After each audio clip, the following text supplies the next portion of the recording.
Imagine a world a lot like ours, but with a terrifying twist.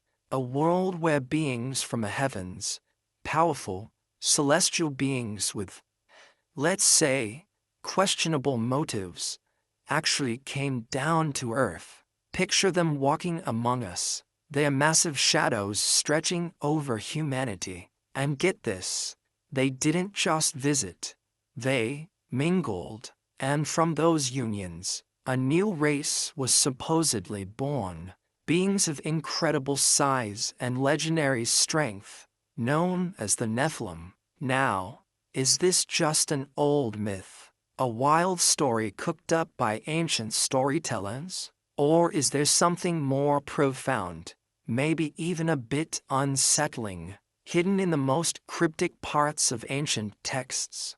A truth that whispers of fallen angels and a race of giants that supposedly ruled the world before the Great Flood for centuries. These questions have fascinated theologians, scholars, and pretty much anyone who dares to peek into the shadowy corners of our distant past. The stories are out there, hinted at in ancient scriptures, talked about in apocryphal texts, and, let's be honest, sensationalized in modern theories. But what is the real story about the Nephilim? Did fallen angels truly father a race of giants? And what about those persistent, really tantalizing claims of giant skeletons being dug up? Actual physical proof of these biblical behemoths. Let's explore these deep mysteries together, looking into controversial biblical passages and the shocking interpretations that suggest a supernatural beginning for these legendary beings. The answers we're looking for might not just change how we see ancient history, but could even challenge our understanding of reality itself. The setup. The enigma of Genesis 6. Our investigation kicks off in the very first book of the Bible, Genesis, chapter 6. Verses 1 through 4, has this short, almost frustratingly brief passage that's fueled ages of debate and speculation.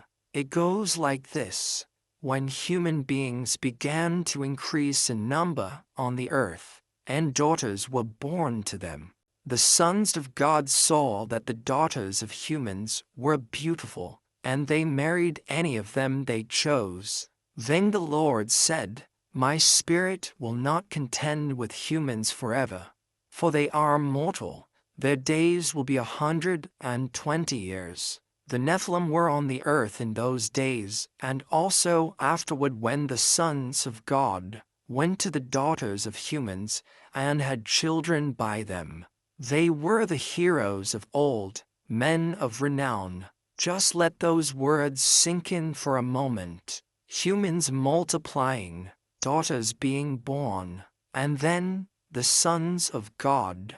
Who exactly were these mysterious figures? The text doesn't spell it out right there, leaving a gap that people have filled with all sorts of ideas. They saw the daughters of humans, thought they were beautiful, and took them as wives.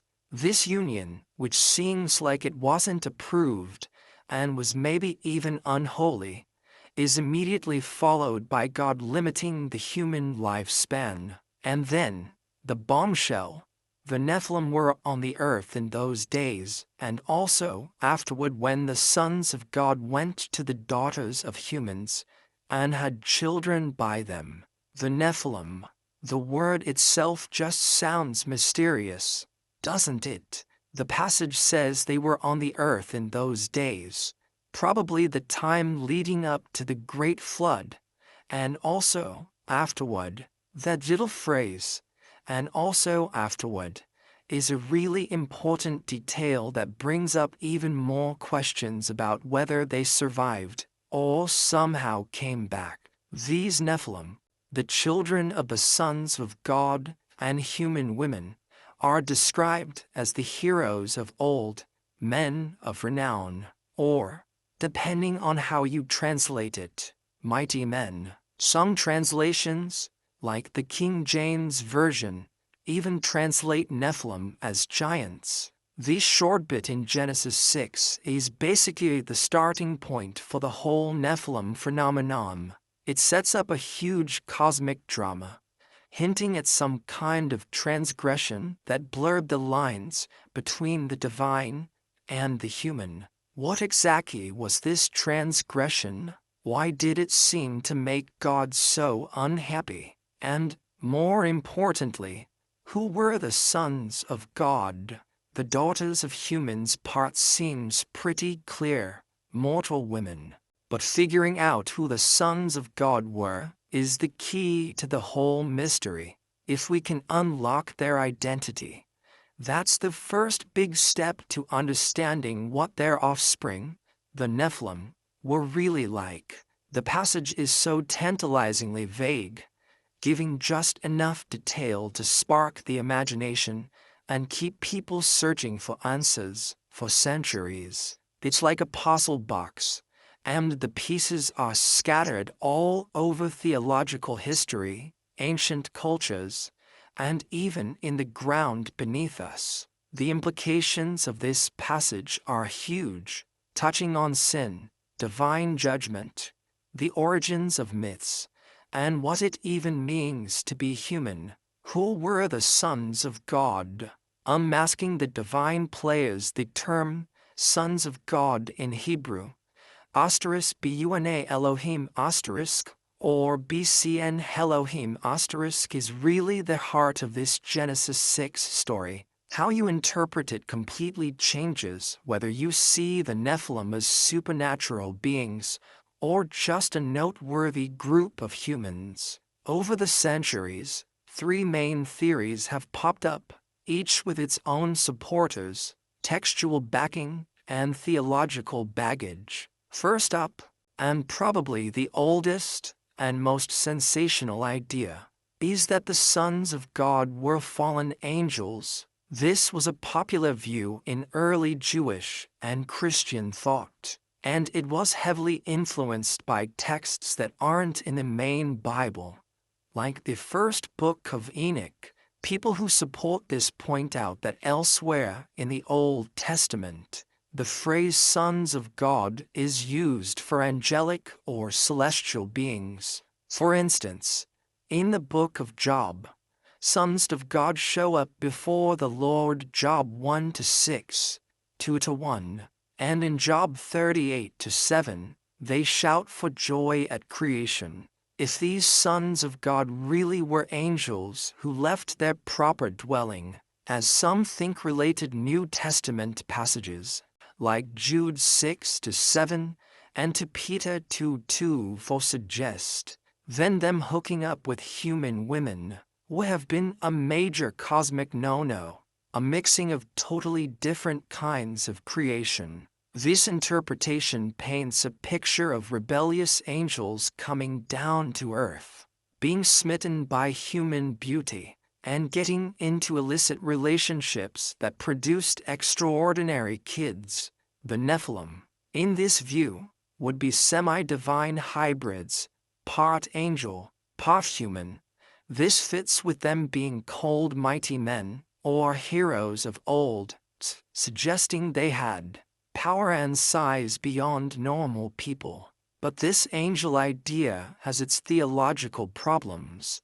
A big objection comes from what Jesus said in Matthew 20-30, where he states that angels in heaven neither marry nor are given in marriage. Critics of the angel view say this means angels can't reproduce. Supporters fire back by saying that passage is about angels in heaven in their unforeign state, and that foreign angels, having ditched their heavenly home, might not have the same rules, or maybe the act itself was just unnatural. The whole idea of spiritual beings physically procreating with humans brings up some tricky questions about what angels are and the boundaries of God's creation. The second main idea is that the sons of God weren't angels at all, but righteous human men.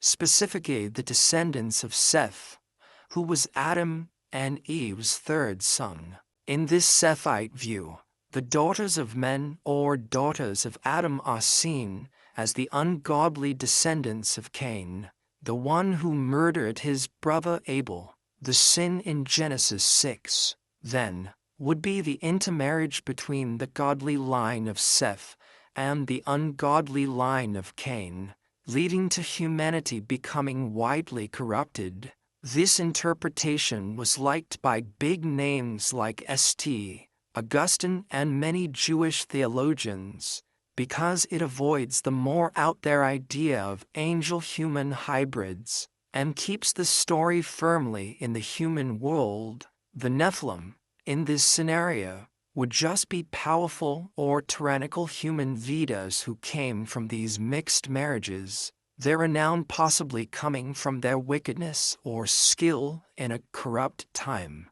People who like this view often point to the contrasting family trees of Cain and Seth in Genesis chapters 4 and 5, suggesting a clear distinction between the two lines. Sons of God could, in this context, just mean those who worshipped God or were part of his covenant people. However, the Sethite view gets criticized too. Why would the kids from these unions be specifically called Nephilim and described as mighty men of old? Does just marrying between godly and ungodly lines really explain the unique status these beings had, and how severe the divine judgment the flood was afterward? Plus, the Old Testament doesn't consistently use sons of God to mean righteous humans versus daughters of men for unrighteous women. A third idea, sometimes called the royal view or dynastic ruler's view, suggests the sons of God were powerful human rulers, kings, or nobles who, like in many ancient Near Eastern cultures, were often seen as divine or sons of gods. These rulers, abusing their power, might have taken many wives, forcibly taking any women they wanted, including the daughters of men commoners. The Nephilim, then, would be their children, maybe a warrior class, men of renown, because of their high status and tyrannical power.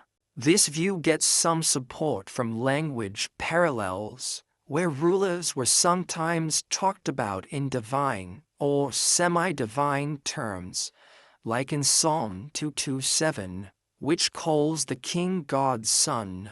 It gives a more sociopolitical reason for what happened in Genesis 6, focusing on the abuse of power and the social corruption that followed. Like the other views, this one's also debated.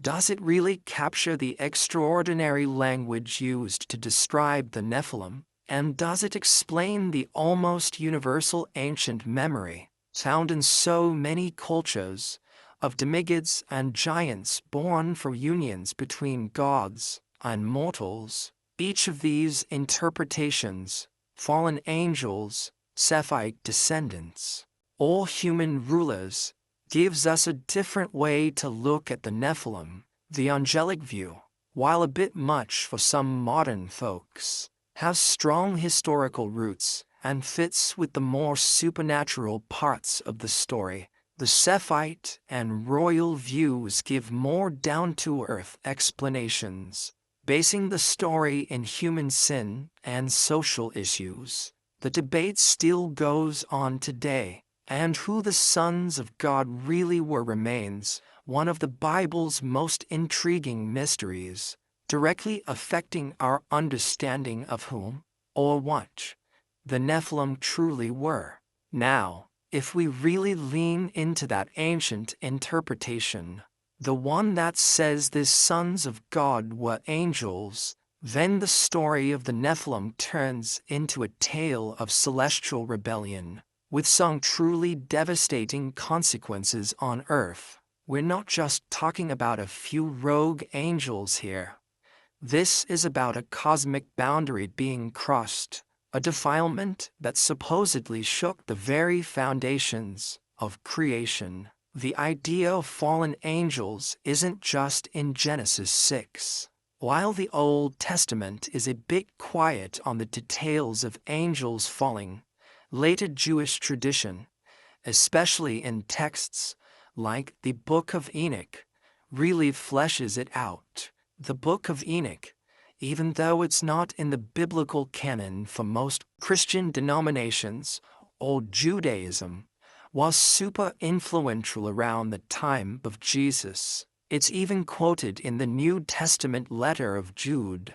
Enoch paints this vivid picture of a group of angels, called the Watchers, who, led by guys like Azazel and Shenahazah, started lusting after human women. They came down to earth, took human wives, and taught humanity forbidden knowledge, things like sorcery, how to make weapons, cosmetics, and other arts that were believed to corrupt people. Their children, according to Enoch, were the giants, the Nephilim, who devoured all the earth's resources and then turned on humans themselves. The Enochic story gives a dramatic backstory to the short account in Genesis 6. It explains the why and how of the angelic fall in much more detail. It suggests that the sin of these angels wasn't just lust, but a deeper rebellion involving sharing divine secrets without permission and corrupting the human race. The fallout, as Enoch describes it, was catastrophic, leading to widespread violence, injustice, and the trashing of the earth, which ultimately made the Great Flood necessary as a divine cleanup. The New Testament also has passages that scholars often link to this tradition of fallen angels. The letter of Jude, verses 6 and 7, talks about angels who did not keep their positions of authority, but abandoned their proper dwelling. These he has kept in darkness, bound with everlasting chains for judgment on the great day. In a similar way, Sodom and Gomorrah and the surrounding towns gave themselves up to sexual immorality and perversion. They serve as an example of those who suffer the punishment of eternal fire. Some scholars see a direct parallel here. Just like Sodom and Gomorrah went after unnatural desire, so did these angels.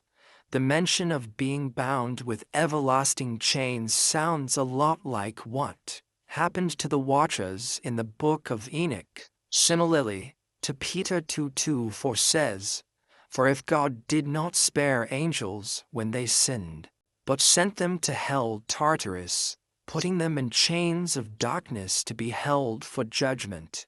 Again, we get this imagery of sinning angels being imprisoned. Some connect this directly to what happened in Genesis 6. The use of the Greek word Tartarus, a term from Greek mythology for a deep pit, used as a dungeon for titans and the wicked, is pretty striking and suggests there was already an understanding of imprisoned rebellious divine beings. If this interpretation is right, the Nephilim weren't just unusually large or powerful humans. They were the direct result of a serious angelic sin, a hybrid race that embodied the forbidden union of heaven and earth. Their existence was a corruption of God's created order, a perversion of both human and angelic nature. This could explain why their presence is linked to the increasing wickedness on earth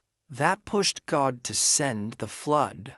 They were, in a way, a monstrous symptom of a deep spiritual sickness, a physical sign of cosmic disorder. The idea that these fallen angels not only had kids, but also passed on forbidden knowledge, adds another layer to how they were a corrupting influence. This theme pops up in ancient myths all over the world, often featuring culture heroes or trickster gods who bring knowledge to humanity, sometimes with mixed or disastrous results. In the Enochic tradition, this knowledge is specifically linked to war, sorcery, and vanity, speeding up humanity's slide into chaos. Of course, this whole framework depends on interpreting sons of God as angels and often leans heavily on extra-biblical stuff like Enoch. Skeptics would say that using non-canonical texts to interpret canonical scripture is a bit iffy. They might also bring up again the theological headaches of angels, spiritual beings, physically interacting with humans like that. Yet, you can't easily dismiss how persistent this tradition is, how much it influenced early Jewish and Christian thought, and its ability to give a coherent, if dramatic, explanation for those mysterious verses in Genesis 6. If it's true, the story of the fallen watchers and their Nephilim children is a chilling reminder of how corruption can happen when boundaries are crossed, and when beings, whether human or angelic, rebel against divine order. It changes the Nephilim from just mighty men into symbols of a profound, ancient rebellion. The Nephilim, birth of the giants. So, if we go with the idea, at least for the sake of argument, that the sons of God were indeed fallen angels, and their unions with human women produced offspring, who exactly were these offspring? The Nephilim. The Bible itself gives us limited, but pretty potent, descriptions. Genesis 6:2 states, "The Nephilim were on the earth in those days and also afterward. They were the heroes of old, men of renown." The Hebrew word Nephilim is itself a hot topic. Many scholars think it comes from the Hebrew root *naphil*, meaning to fall. This has led to interpretations like the fallen ones, which could refer to their parents' children of fallen angels, or maybe their own moral or spiritual state. Another idea, suggested by Robert Baker Girdlestone, is that it means those that cause others to fall down, maybe hinting at their tyrannical or destructive ways. Some newer scholarship has even suggested a possible link to an Egyptian word for people living on a shore or edge, though that's less common. The most lasting characteristic linked to the Nephilim, though, is that of being giants. While Genesis 6:2 for itself doesn't explicitly use the word giant for Nephilim in most modern translations, though the King James Version does translate it as giants, the connection becomes crystal clear in Numbers 13. Here, the Israelite spies, sent to check out the land of Canaan, come back with a terrifying report. "We saw the Nephilim there. The descendants of Anak come from the Nephilim. We seemed like grasshoppers in our own eyes, and we looked the same to them." Numbers 13:33. This passage is super important for a few reasons. First, it directly links the Anakim, a known tribe of giant-like people in Canaan, to the Nephilim, saying they come from the Nephilim. Second, it vividly describes their huge size, so big that the spies felt like tiny grasshoppers in comparison. This report, whether it was accurate or just fear-fueled exaggeration, really cemented the image of the Nephilim as giants in popular imagination and many theological interpretations. The Septuagint, the ancient Greek translation of the Hebrew Bible, translates both Nephilim and Gibborim, mighty men, in Genesis 6:2 for as *gigantes* giants, Further backing up this idea, the Book of Enoch goes even further, describing the Nephilim giants as being incredibly tall, sometimes given as 300 cubits, which would be an impossibly huge figure, round 450 feet, likely symbolic of their monstrous nature, or an exaggeration passed down. Enoch also paints them as having bottomless appetites, devouring everything humans produced, and then turning to eat humans themselves, as well as animals. This creates a picture of destructive, ravenous beings, a plague on the earth. Beyond the Nephilim themselves, the Bible mentions other groups often associated with giant stature, mainly living in Canaan and nearby regions when the Israelites were conquering the land. These include the Anakim, sons of Anak, as we mentioned.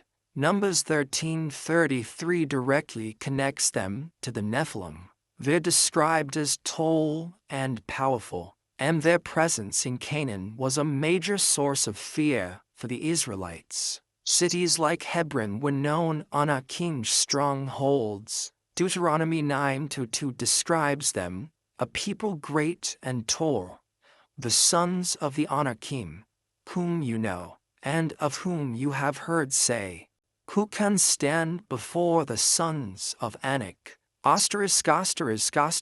Rephaim. This is another term often used for ancient giant-like people of the land. Deuteronomy 10:11 says, the Emim formerly lived there, a people great and many, and tall as the Anakim. These also are accounted Rephaim, as well as the Anakim, but the Moabites call them Emim, and Deuteronomy 20:21 says of the land of Ammon, it also is accounted a land of Rephaim. Rephaim formerly lived there, but the Ammonites call them Zamzamim, a people great and many, and tall as the Anakim. King Og of Bashan, whose massive iron bed is famously described in Deuteronomy 3:11, 9 cubits was its length, and 4 cubits its breadth. That's roughly 13.5 feet by 6 feet, all said to be one of the last of the Rephaim. Some researchers think the Rephaim might be distantly related to, or descendants of the Nephilim, sharing a bloodline, the Emim and Zamzamim, as noted. These were local names for peoples also described as being as great, numerous, and tall as the Anakim, and considered Rephaim. So, the biblical narrative shows that when the Israelites entered the Promised Land, they ran into several tribes known for their scary size and strength, often linked, at least in perception or family line, back to the shadowy Nephilim of Genesis. The defeat of these giants, like Caleb driving out the sons of Anak from Hebron, or David slaying Goliath who, while not explicitly called a Nephilim, came from Gath, an Anakim city, and is often associated with these giant clans, became big moments in the conquest story, showing God's power and faithfulness to Israel against what seemed like unbeatable odds. The nature of these giants is, of course, up for debate. Were they literally super tall? Or was giant a term for exceptionally tall and powerful warriors, maybe exaggerated by fear and legend? The spies feeling like grasshoppers certainly suggests they seemed enormous. Medical conditions like pituitary gigantism can make people grow well over 7 or 8 feet, so the existence of very tall individuals or even families is biologically possible. However, The strong connection to the supernatural Nephilim in the text suggests that, at least within the biblical worldview being presented, these weren't just tall people. They carried a more ominous heritage. The Nephilim, then, as seen through Genesis, Numbers, and related traditions, were more than just men of renown. They were the ancestors, or at least the archetype, of giant races, beings whose very presence showed a world out of balance, a world on the edge of divine judgment. Their story is a saga of forbidden unions, monstrous children, and a lingering terror that echoed down through generations. The story of the Nephilim, especially when you mix in the fallen angel idea and texts like the Book of Enoch, leads to some really shocking and controversial ideas about their impact on humanity, their role in the Great Flood, and that tricky question of them supposedly reappearing asterisk after asterisk, the flood.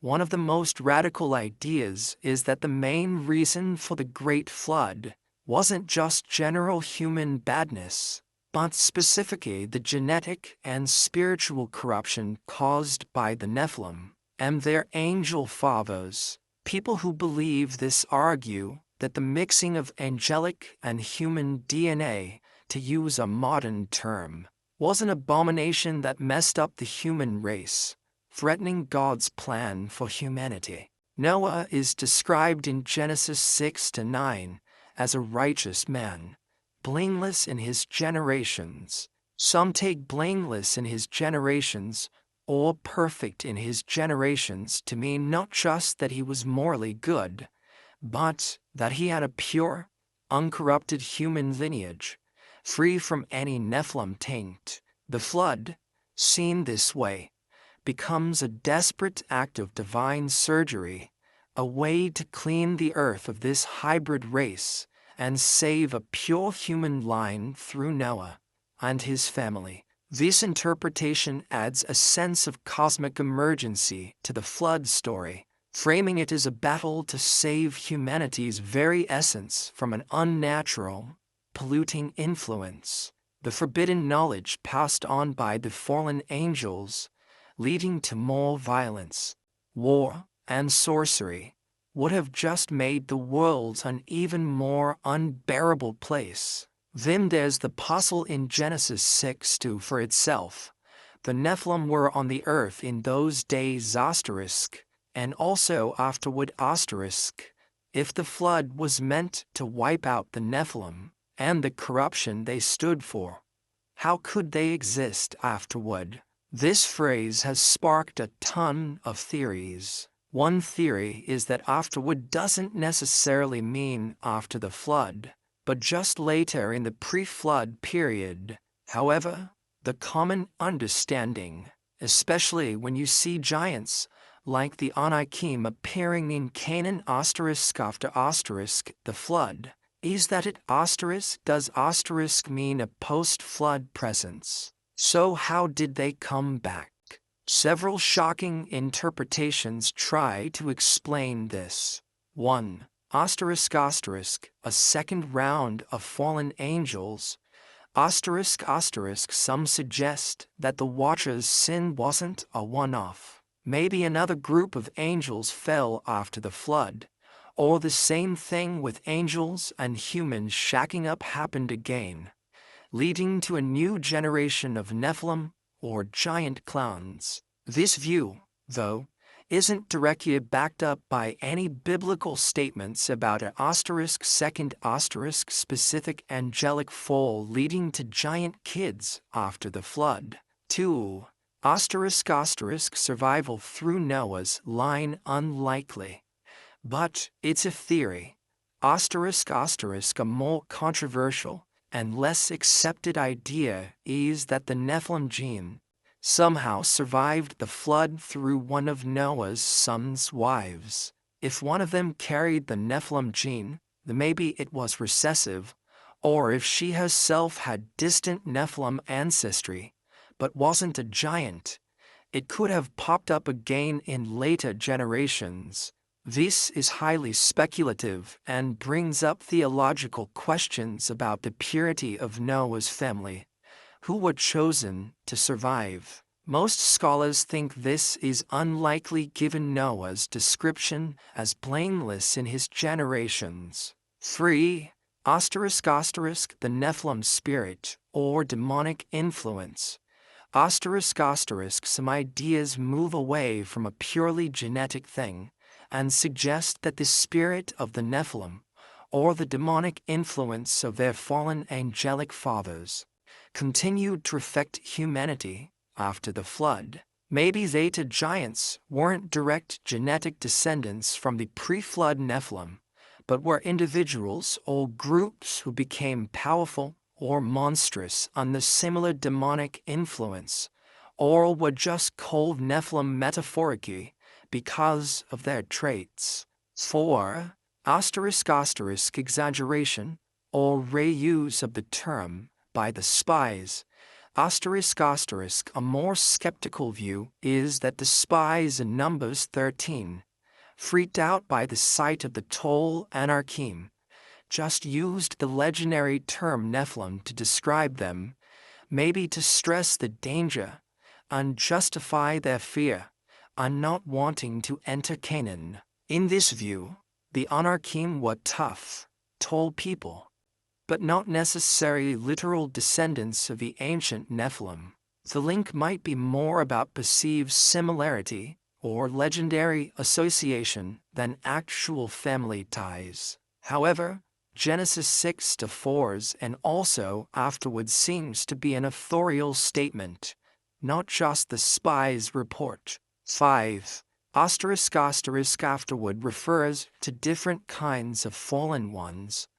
***, some interpret Nephilim more broadly as fallen ones or powerful tyrants, and suggest that such figures existed both before and after the flood, without necessarily meaning a direct genetic line of a specific hybrid race.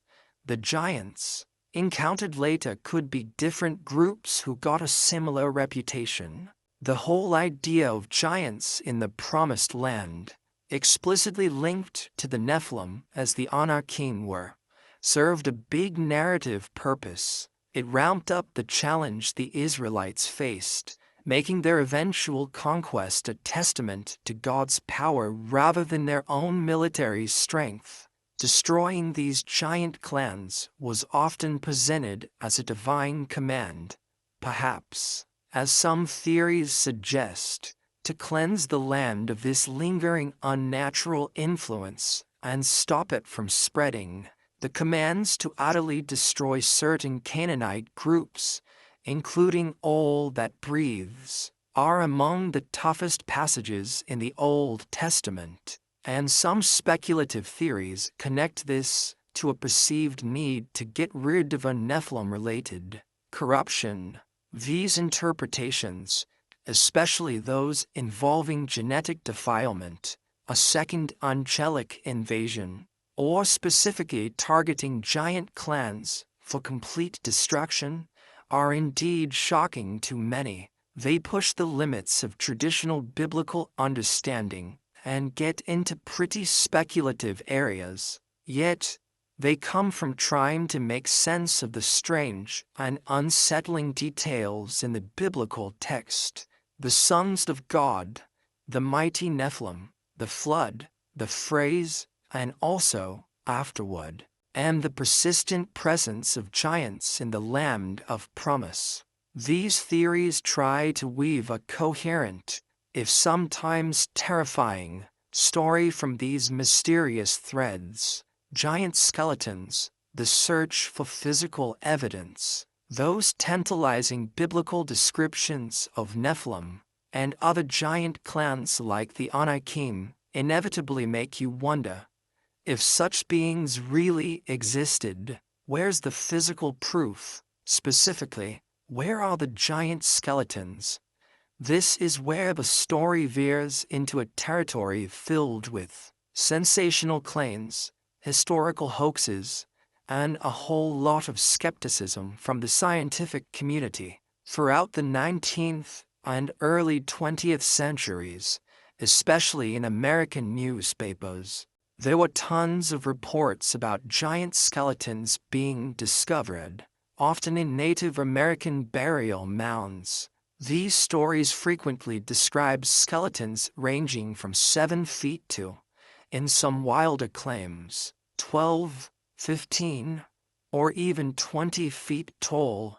Tales popped up from various states, often with descriptions of fancy artifacts, double rows of teeth, or horned skulls, further fueling the idea of a lost race of giants. One infamous example, though not initially a skeleton, was the Cardiff giant in 1869. This was a 10-foot-tall petrified man supposedly dug up in Cardiff, New York. It became a huge tourist trap before being exposed as a total hoax. It was carved from gypsum and artificially aged. The creator, George Hull, even admitted he made it partly to poke fun at people who insisted on literal interpretations of biblical giants. Even though it was debunked, the Cardiff giant shows how fascinated people were and how willing they were to believe in such discoveries. Many of the newspaper reports of giant skeletons from that era are tough to verify today. While some might have been genuine discoveries of unusually tall people, many were likely exaggerations, misinterpretations of normal-sized remains found in weird contexts, or just plain fabrications to sell newspapers or boost local tourism.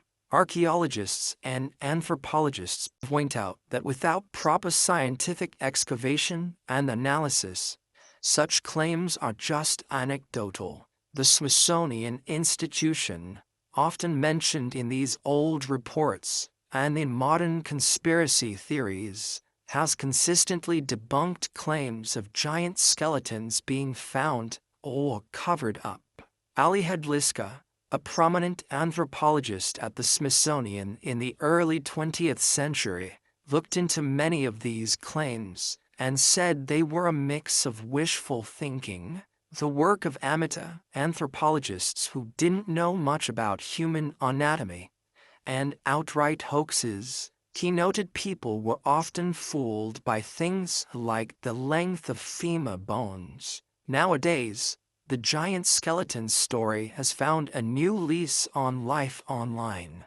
Digitally altered photos claiming to show enormous human skeletons being dug up by archaeologists regularly make the rounds. These images are often presented as suppressed evidence or proof of a cover-up by institutions like the Smithsonian, which is sometimes accused of deliberately destroying giant remains to protect mainstream evolutionary theory or hide inconvenient historical truths. However, these photos have been debunked time and time again.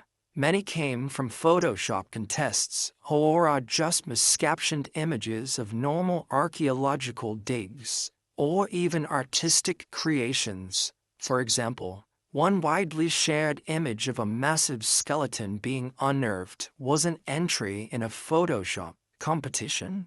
Another showed an art installation. Fact-checking organizations have consistently found no credible scientific evidence to support the existence of a race of human giants of the colossal sizes often claimed. While individuals with gigantism can reach heights of over 8 feet, and exceptionally tall people have existed throughout history like Robert Wadlow, who was 8 feet 11 inches, there's no accepted bone evidence for humans standing 10, 12, or 15 feet tall. When alleged giant skeletons are professionally examined, they always turn out to be normal-sized human remains, misidentified animal bones, or geological formations. Claims of thousands of giant skeletons being destroyed by the Smithsonian in the early 1900s have also been debunked as coming from satirical websites or having no factual basis. Some people who believe in literal biblical giants point to Native American oral traditions, some of which do talk about ancient races of giants. For example, the Paiute traditions of Nevada tell of red-haired, counterballistic giants called the Setika, whom their ancestors supposedly fought undefeated. Discoveries in Lovelock Cave, Nevada, in the early 20th century, which included some unusually large human remains, though not of the extreme sizes often claimed, and red-haired mummies, have been linked by some to these legends. However, scientific analysis of the Lovelock Cave remains has generally not supported the giant race idea in the sensational sense, attributing the characteristics to known human variation and burial practices. The desire to find physical proof of biblical giants, like the Nephilim, is understandable. Such a discovery would be absolutely monumental. However, it's really important to approach claims of giant skeletons with extreme caution and a critical eye. History is littered with hoaxes, and it's easier than ever now to create and spread convincing-looking fakes. While the Bible talks about Anakim, who made the spies feel like grasshoppers, and the Nephilim as mighty men, translating these descriptions into precise skeletal measurements found in the archaeological record has proven elusive, if not impossible. Based on current verifiable evidence, the truth about giant skeletons seems to be more a story of human fascination, folklore, and deliberate deception than one of actual archaeology. The genuine mystery of the Nephilim remains primarily in the world of textual interpretation and theological debate, rather than in bones dug up from the ground. So, we've journeyed through ancient texts, poked around in cryptic passages, and waded through some pretty murky waters of controversial ideas and supposed physical evidence. What, then, is the truth about Nephilim?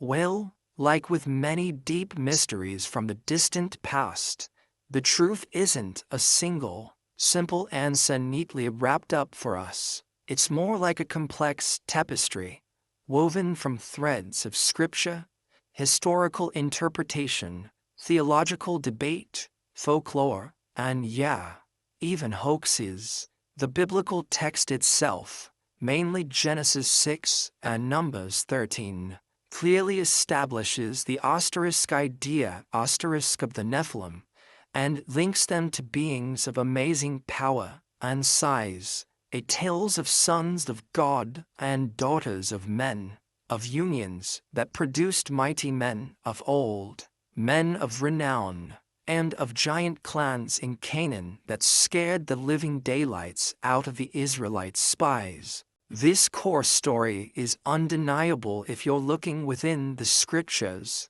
The big debate is over who these players were the sons of God fallen angels, as ancient tradition and texts, like the Book of Enoch so vividly describe, leading to a race of semi-divine, giant Nephilim whose very existence corrupted humanity and helped bring on the flood.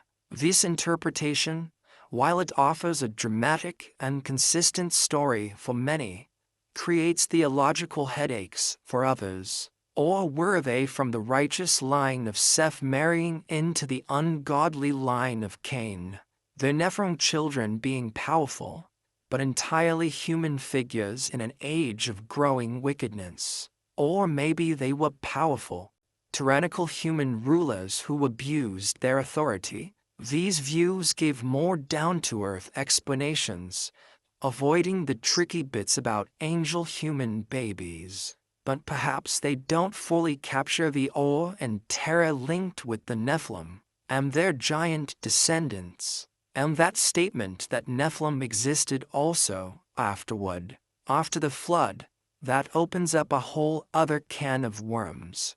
Did the same thing happen again? Was the term just reused? Or is there a deeper, more unsettling meaning about the lasting influence of these beings, or the forces behind them? When it comes to giant skeletons, the hunt for physical proof has largely been a story of misinterpretation, exaggeration, and straight-up hoaxes. Despite all the persistent claims and those tempting online images, the scientific and archaeological world agrees there's no credible evidence for a race of colossal giants, as they're often portrayed in sensational stories. This doesn't mean the biblical descriptions of very tall and powerful individuals. All groups are wrong, but it does cast serious doubt on the more extreme claims of 10, 12, or 15-foot skeletons being systematically found and then hidden away. So, the truth about the Nephilim probably lies in seeing them as a powerful element within the biblical story, symbolizing transgression, corruption, and the terrifying other that ancient Israel faced.